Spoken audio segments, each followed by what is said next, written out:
another edition of the Daily Racing Form Weekend Preview. I am Gino Bacola alongside David Aragona, filling in this week for Alexa Zepp. David, thanks so much for joining us this week. We're going to start our show over at Monmouth Park. They have a really fun Saturday of racing, David, because it's called Haskell Preview Day. We're going to see a lot of horses running in stakes races, hoping they can earn a spot next month in some bigger stakes races. One of those is the Haskell, but I thought we had a couple of really interesting races, maybe two of the better betting races that we picked from. How's everything going on your end? Going well. Now that the busy season of the Triple Crown is over, we can start to look forward to the second half of the season. I think we get a bit of a preview of what could come on a day like Haskell Day this weekend at Monmouth Park. Yeah, so we'll head on over to Monmouth Park, but we want you to be able to follow along with us. So make sure to scan the QR code on your screen, or you can always head to shop.drf.com. If you're ever going to play the races and you're looking for some of the research and some of the help, those past performances, you see the big paper four when you're walking around at the racetrack. That's us. That's the Daily Racing Form. Scan that QR code right there, and it'll take you right to a race of the day where you can get free analysis and data and all the good stuff to help you make sense of some of these races. So, David, let's meet the field for Monmouth Park's 10th race on Saturday. This one is the Grade 3 Salvatore Mile. So this is for horses who are going to try to prep for a bigger race next month in the Monmouth Cup. And we meet the number 1 Anti-Gravity here. This one is Grade 3 placed, but this feels like he's stepping up into a much tougher spot. I think he's one of the longer shots in the field. I had a really tough time building a case for him in here. Yeah, Gino, you know me. I'm somebody who always likes to make a case for these bigger prices. This one I thought was, though, pretty tough to build a coherent case for because he just runs slower than everybody else in this field, and this is a big step up in class for him. The next two horses we're going to talk about are really tricky horses because they have high ceilings, but they're inconsistent. You just don't know which versions of them you're going to get. The first one is Trademark.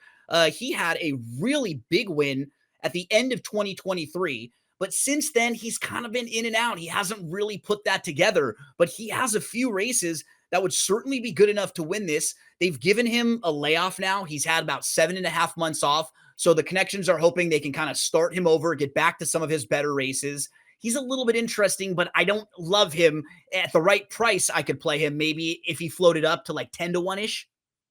Yeah, I agree. Price is really the guide with a horse like this because there's so much uncertainty about him. Number one, coming off the layoff, but number two, just trying to get back to those races that we haven't seen from him in so long, all the way back to 2023, where he was running some of those top efforts. And yeah, his 2024 campaign was a big disappointment. So we'll see if he can turn things around fresh off the layoff here. But like you, I'd want a better price than that morning line odds. And I think that's my concern with Tuscan Sky, where the 3 has a lot of ability on his best day, but for his trainer and the connections, he's a horse who gets bet a pretty good amount. He's generally not going to be a huge price. He probably won't be a huge price in here. And I don't really know which Tuscan Sky I'm going to get on Saturday, David. Is it going to be the one early in his career who won 3 of his first 4 starts? Or is it going to be the one who's been a little more disappointing in his last 5 or 6? He's just really unreliable. Like you say, he's got some performances that make him very competitive against a field like this, but lately he's not been producing them. And also, he's lost a lot of the early speed that led to success in the early part of his career. And if he can't get forward position coming into the first turn of this race, I wonder if he's not going to be able to produce one of those better efforts once again. Awfully Cool is a really consistent horse. He's run 18 times in his career. 15 of those, he's been in the top 3. So overall, I don't have many knocks on him as a horse. This is probably a little bit tougher of a group overall than what he's been facing. We can see him right here, though, David. This was a nice win on May the 27th over at Park. So I think he's a solid fit in here and at least a horse who I could see hitting the board and finishing top 3. Yeah, unlike those two that we just talked about, he's really reliable. He always runs his race. You kind of know what you're going to get from him. I think the big question is whether or not he can produce a victory against a field like this, even if he runs his best race, because he is facing some tougher horses here than he's met in those recent races at Parks and Laurel. He's just coming to a tougher circuit here, but at least he's the kind of horse that you can sort of rely on to round out the exacta or the trifecta if you're looking for horses to finish second or third in here at decent prices. Next horse is Surface to Air. And David, I'm going to keep an eye on him for later in the year. I don't know if Saturday is going to be the perfect spot for him, but if he runs like a good third or second in that race, he could really be a horse that we could see show up next month in the Monmouth Cup and be a player there. But he hasn't run since December. And so I want to kind of watch one race from him and see it against this level. But I liked a little bit of what he was doing last year towards the end of the year. Yeah, I'm a fan of this horse. He ran some nice races last year. He was an overachiever, ran well at big prices on a number of occasions. I just wonder if coming back in stakes company is really going to work for him, because he tried stakes a few times last year, wasn't really able to produce his best efforts. In North American racing, you can't race with the anti-bleeding medication Lasix when you're running in stakes races, and he's got to race off it here. All of his better races have come when he's using Lasix. So that was a bit of a concern for me with surface to air. Vitality is the number 6. He moved into a new barn, into a new trainer's care, and he was very impressive on May the 11th, and that was his first start of the year. So what I like about him is he kind of got that first start out of the way, where some of these other horses in the race, they haven't raced in a few months.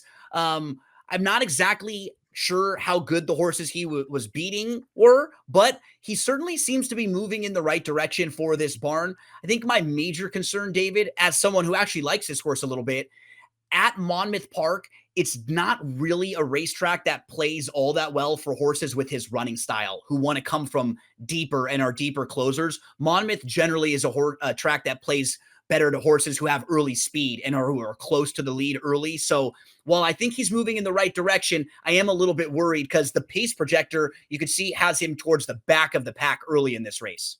Yeah, you summed up a lot of my concerns about this horse, Gino. I just worry he's going to get a little bit too far back in the early stages of this race. And he is one of those that does have to prove that he can be competitive at this kind of level, but at least his form is moving in the right direction. I think the 6 and maybe even the 7 are two of the horses who might be bettable prices in this race based on if you think they could get the trip. The 6 is a closer, but the 7, David, you like this horse a little bit. He's kind of on the opposite end of the spectrum. He might be the fastest horse early in this race. Yeah, he's supposed to be the one that gets sent to the front end. All of his best races are when he makes the early lead and tries to go from gate to wire. His recent form leaves a little bit to be desired. He's got a few performances going back through his career that would make him competitive in here, but he's switching trainers for this race from a barn that wins at a lower percentage to trainer Jorge Abreu, who I think does a pretty good job. And I think for that reason, this horse could produce a better effort on Saturday. We move to the number 8, Awesome Ruda, who is a horse who stakes placed. And I will give him credit because the new trainer, Dan Ward, has done a nice job with him in the 5 races that he's run for Dan Ward. He's been in the top 3 in all 5 of them, but those races were against softer company. So he's stepping up and facing a lot tougher group in here.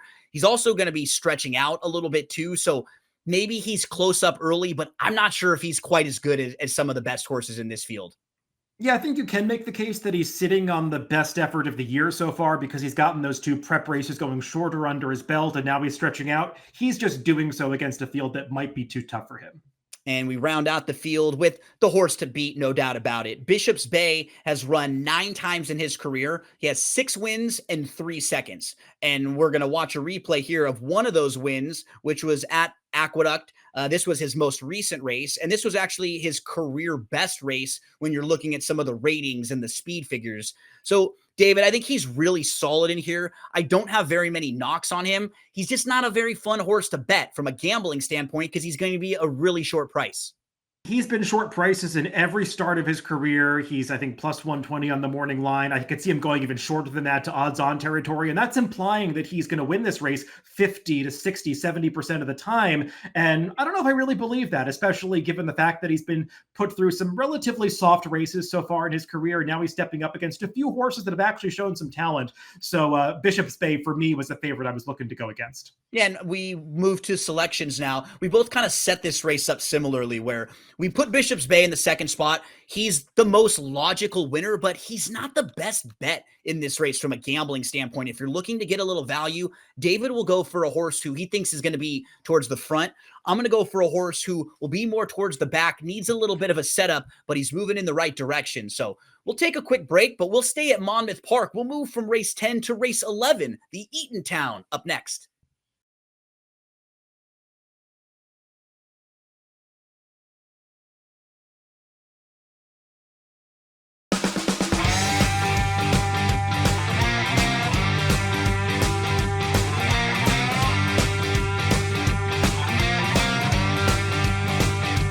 let's move from race number 10 at Monmouth on Saturday right to race number 11 at Monmouth on Saturday. This one is the Grade 3 Eatontown. We're going to switch surfaces. So we'll go to the turf course and we'll go 1.1 on the turf course. These are the fillies and the mares, 3-year-olds and up. David, we're going to start out with a horse who is really, really talented. We watched some of her races over in Argentina, and we actually have a replay of one of those races we can show you. That is Maggie Go. She has a lot of ability. She's never been worse than third in her 5 starts. She even had a little bit of traffic trouble in this race where she had to kind of wait behind horses and then shift out. So all positives about what she's done on the track, but we haven't seen her race since June 28th of 2024. And we have never seen her race in the US. So while everything she's done so far has been pretty impressive, this is going to be a lot to ask for her shipping over to the US and coming off about a year layoff for a horse that we know is going to get bet. She's going to be a pretty short price. So she's the type of favorite who, as gamblers, we're supposed to try to poke some holes in, right? Yeah, she's a horse that was thrust into Group 1 stakes company in just the 4th start of her career, and that's the highest level of competition in Argentina, or really any country a horse is running. So that she was regarded as one of the best horses of her generation in Argentina is a good sign for her prospects coming into this Grade 3 race in the United States. But as you said, there are so many uncertainties around this horse. She's been off for so long, hasn't raced in nearly a year. All of her races were against her own age group when she was a younger horse. Sometimes the form from South America doesn't always translate to North America. And she's going to be a very short price, not just because of the form, but also because she's coming into the Chad Brown stable. And Chad Brown, one of the best turf trainers, arguably the best turf trainer in the country. You just kind of assume he's going to win with these horses, but this particular one does have some real obstacles to overcome. The number 2, 5 Towns is like a solid horse in levels and spots like this, kind of a Grade 3 to maybe ungraded stakes type horse. Comes off of a 4th place finish last time out. She'll make the 3rd start of her form cycle. She wouldn't be a major shock in here. She's just the type of horse who I'd probably want a little bit bigger price than she'll be to bet on her on Saturday, but I think she fits pretty well with this group. Yeah, Chad Brown has a couple of wild cards in here. We'll see if we get their best efforts. If both of those two horses that bookend this field don't show up at their best races, 5 Towns is kind of the one you can rely upon to win a race like this because she fits really well in this kind of race. She typically gets good trips in her races because she's got nice versatility where she can be placed up close to the pace. She can come from a little bit further back. Doesn't win all the time, but she usually runs her race, so you know what you're going to get. I think for the 3, Ozara, who we move to next, she's the type of filly who I think she has a really high floor, but not necessarily one of the higher ceilings. Like you kind of know what you're going to get from her. She puts up a pretty good effort every time, but I don't really know how good she is, David. A lot of the times she kind of benefits from being in kind of soft races or getting really good trips. I think both the 1 Maggie Go and maybe even horses like the 7 could be better than her down the line, but she might be just a little more ready on Saturday with some recent races and some recent form. Here's a look at Ozara winning this race on April the 26th over at Gulfstream Park. She's consistent. She's won 5 of her 10. She just is the type of horse who you wonder if she's kind of hit her ceiling now and she can't really get much better or much faster than she's been. Yeah, and even though she's 5 for 10 in her career, Gino, I kind of feel watching a few of those races like maybe she should have won more of them because you watch her and it seems like she's right there to win a few times and doesn't always seal the deal. We'll see if she can move forward again in a race like this, but at least she is coming off the best effort of her career in that race we just took a look at. I'm not the biggest fan of hers, but I wouldn't be totally shocked because she does seem to be in good form. Lady Firefoot was a winner last time out, but she got a pretty perfect setup in that particular race, David. And in the races before that, she had 4 races where she was facing stakes company. She's a little overmatched when she faced tougher groups. So what do you think she fits in a spot like this, Lady Firefoot? Yeah, she's a horse that when she's tried stakes like this in the past, she's gotten some journeys during her race that have been a little bit unlucky, losing ground, going wide on the turns and things like that. She got into the right spot last time at Aqueduct to beat a weaker field, but she was only facing 3 rivals that day, and she's just stepping into a much tougher spot in here. Delightful Ava is a New Jersey bred, so she'll be at home at Monmouth Park, but she's never really been running races that are fast enough or quite good enough at this level to feel competitive with the top horses. I think you pointed out earlier, maybe we could see her towards the front in here, stretching out, but I had a hard time making a case for her. Yeah, she's a horse that, based on form, is kind of hard to like from a win perspective. Maybe she could influence the way this race is run because she at least has shown speed, especially in some races going shorter than this, which leads you to believe that she could make the lead here if they wanted to. It would just be a shock if she took them all the way up front. The number 6, Damaso, goes out for trainer Kathleen O'Connell, one of the all-time great female trainers. And Damaso comes off of a 4th place finish where she showed a little bit of speed, was kind of sitting, and then moved to the lead, got tired late, kind of ran like a race that she probably needed after a couple months off. And she does have a little bit of versatility in here. There's not that much speed, so she'll probably be one of the horses that is close up. But what's nice about her is she can adapt and show some different running styles if need be. Yeah, she was competitive in a race that was of similar quality to this last time. That was a race won by a Chad Brown trainee in Spaladay, who might be a little bit better than some of the horses that she's running against in here. And she just got a little tired at the end of that race. So maybe coming off a little bit of a break between her start 2 back and the last one, she'll be a bit fitter for this race. But she probably does need to produce a career best effort to beat a field like this. Rounding out the field, David, is a real wild card in this race, and that's Whiskey Decision. This filly had a really nice 2024 where she won 3 races in a row, including a stakes race, and then she stepped up into graded stakes company. And when she did, she had a couple like things go wrong for her in races. And she's still a horse who, at the point last year when she stepped up, she might have been a little immature and maybe not quite as strong mentally as some of the other horses she was facing. But now she comes into the Chad Brown barn. He's going to take over the training. So if anyone can get a horse like this figured out that has ability, it's Chad Brown. Yeah, she was just really unsettled in her last 3 races last year. She was pulling on her jockeys, trying to do too much too soon in those races, and it took away from her ability to finish. But when she had things together mentally early in her career, she showed the kind of ability that would win a race like this. And just comparing the prices between her and the other Chad Brown trainee in this race, Go Maggie. I mean, Go Maggie's 8-5 or plus 160 on the morning line. Whiskey Decision plus 400. I think they have similar chances to win, so I would much rather take the bigger price. And as we get set for our commercial break, we'll throw up some selections there. David and I are both going to put Maggie Go in the 2nd spot. We'll look for a little more value on the win end. I'll go Ozara, David Whiskey Decision, but you don't go anywhere. We've got one more segment when we return.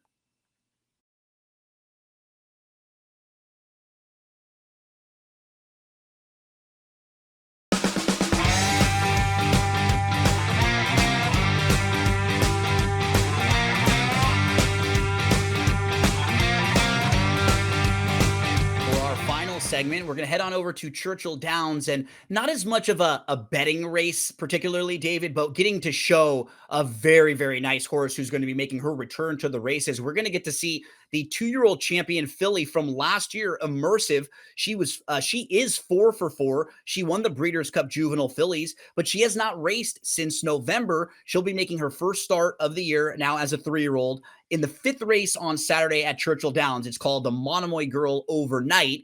So in this race, she's going to be really tough, but she's going to be making her first start since November. We also got some news, David, that you just passed along to me too about Running Away, right? Yeah, one of our colleagues at the Daily Racing Forum, Marcus Hirsch, reported that Running Away not going to start here. Her trainer, Wesley Ward, entered in this race, just trying to look around and see if anybody good showed up in here. Well, somebody did. Last year's champion, Immersive, and I don't think too many of these fillies want to face her.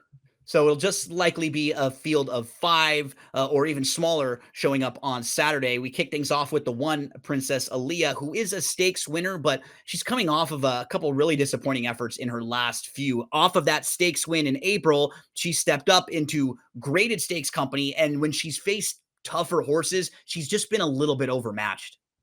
She has. Those graded stakes races just seem like they're a little bit too tough for her. The problem is, even as she's dropping down into a lower level stakes race here, she's still catching a graded stakes quality rival, or maybe 2 of them in Immersive and Take Charge Milady. So I don't know how much class relief Princess Aaliyah is actually getting in this spot. It seems like this might still be a tough field for her to handle. The number 2 is Immersive, and she's actually owned by the same ownership group of Sovereignty, who won the Kentucky Derby. We saw come back and win the Belmont.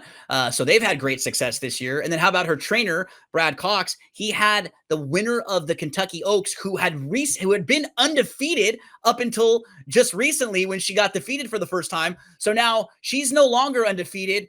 Don't worry about it, David. Let's bring in another undefeated filly off the bench, Immersive, who's going to be making her first start of her 3-year-old season. So just shows you how loaded the trainer Brad Cox barn is. And this is the filly Immersive winning the Breeders' Cup Juvenile fillies right here as she was favored.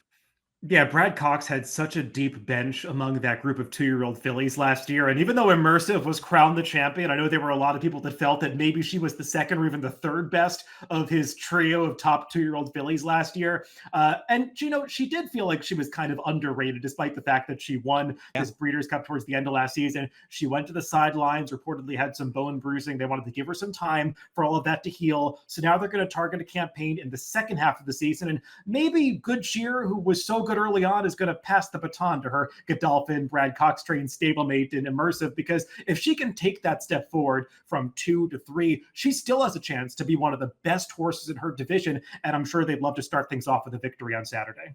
The number 3 is Anna's Promise. She changed barns at the end of last year. So this year she's been in the Carlos David barn for her last 3 starts, actually March and May.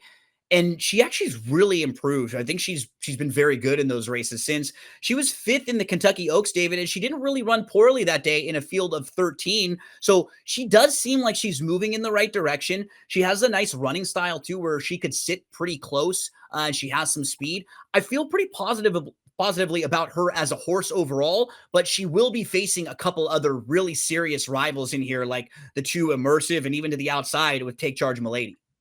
And I will say, if Running Away comes out as expected, it could really help Anna's Promise from a Yeah. tactical standpoint, because she's got a lot of early speed and she wasn't able to make the front end in the last couple of races. But if she has the lone speed, she might be able to get very comfortable up front. And she ran deceptively well in the Kentucky Oaks, given how that pace fell apart. The horse that she was chasing, La Cara, came back and won the Grade 1 Acorn on the Belmont Stakes Racing Festival last week. So that was actually a pretty good effort last time.